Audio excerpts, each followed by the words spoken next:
So hello guys, आज का हमारा टॉपिक है रिफ्रैक्टिव एरर्स।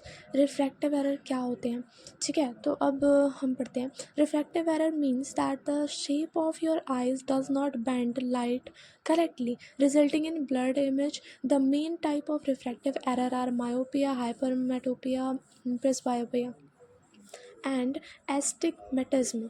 ओके, तो अब ये चार टाइप्स के होते हैं। होता क्या है रिफ्रैक्टिव एरर कि हमारी आइज़ जो हैं वो लाइट को करेक्टली ब्लेंड नहीं कर पाती, सॉरी बेंड।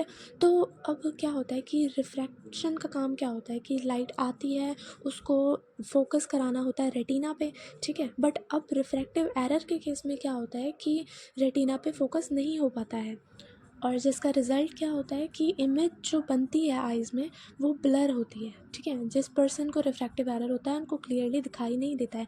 तो इसके 4 मेन टाइप्स हैं, विच इज़ दीज जो मैंने अभी बताए थे। ओके, तो अब हम इसके टाइप्स को पढ़ते हैं। ओके, सो फर्स्ट है मायोपिया, जिसको नियर साइटेडनेस भी बोलते हैं, ठीक है। तो इसमें क्या होता है, it is a condition where object up close appear clearly while और object far away appear blur. यानी कि जो पास के ऑब्जेक्ट्स हैं वो तो क्लियर दिखाई देते हैं, ठीक है, लेकिन जो दूर के हैं वो ब्लर दिखाई देते हैं। तो अब होता क्यों है ऐसा? मायोपिया नियर साइटेडनेस से आप याद रख सकते हो। नियर साइटेडनेस मतलब कि पास में।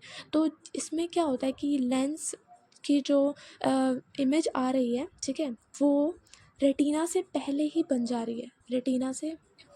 और इसकी वजह से क्या होता है कि जो दूर के ऑब्जेक्ट्स हैं वो हमें क्लियरली दिखाई नहीं देते। तो अब इसको ठीक करने के लिए क्या करते हैं, कॉनकेव लेंस का यूज़ करते हैं। कॉनकेव लेंस क्या करती है, वो लाइट को कलेक्ट करके रेटिना पे पहुंचाती है, ठीक है, वो इमेज को पास में बनाती है। नेक्स्ट आता है हाइपरमेट्रोपिया, जिसको फार साइटेडनेस बोलते हैं। इसमें जस्ट मायोपिया का अपोजिट होता है, ठीक है, कि हमें जो दूर के ऑब्जेक्ट्स हैं वो तो क्लियर दिखाई दे रहे हैं पर पास के ब्लर दिखाई दे रहे हैं। तो अब ये क्या होता है कि इमेज जो है वो रेटिना से पीछे बन रही है। तो इसके लिए हम लोग यूज़ कर लेंगे कॉन्वेक्स लेंस, और ये उसको इमेज को पहले बना देगा, ठीक है। तो ये हो गया हाइपरमेट्रोपिया। नेक्स्ट आता है एस्टिग्मेटिज्म। ओके, अब इसमें क्या होता है, it is a condition in which eyes does not focus light evenly into the retina.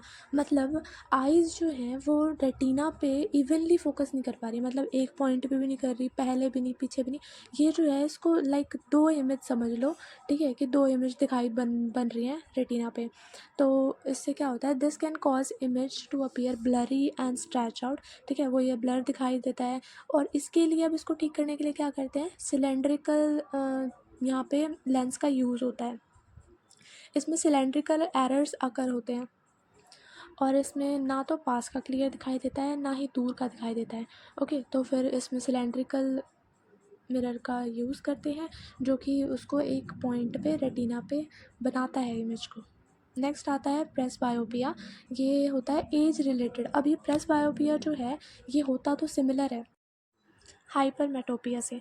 तो हाइपरमेट्रोपिया में क्या हो रहा था कि उसमें हमें पास का दिखाई नहीं देता क्लियरली, ठीक है। इसमें भी वही सेम चीज़ होती है, इसका करेक्शन भी कॉन्वेक्स लेंस से ही होता है, लेकिन बस इसमें डिफरेंस ये होता है कि प्रेस बायोपिया जो है वो एज की वजह से होता है, कि जैसे जैसे एज बढ़ती है वैसे वैसे लेंस की इलास्टिसिटी डिक्रीज़ होती है और ये हो जाता है।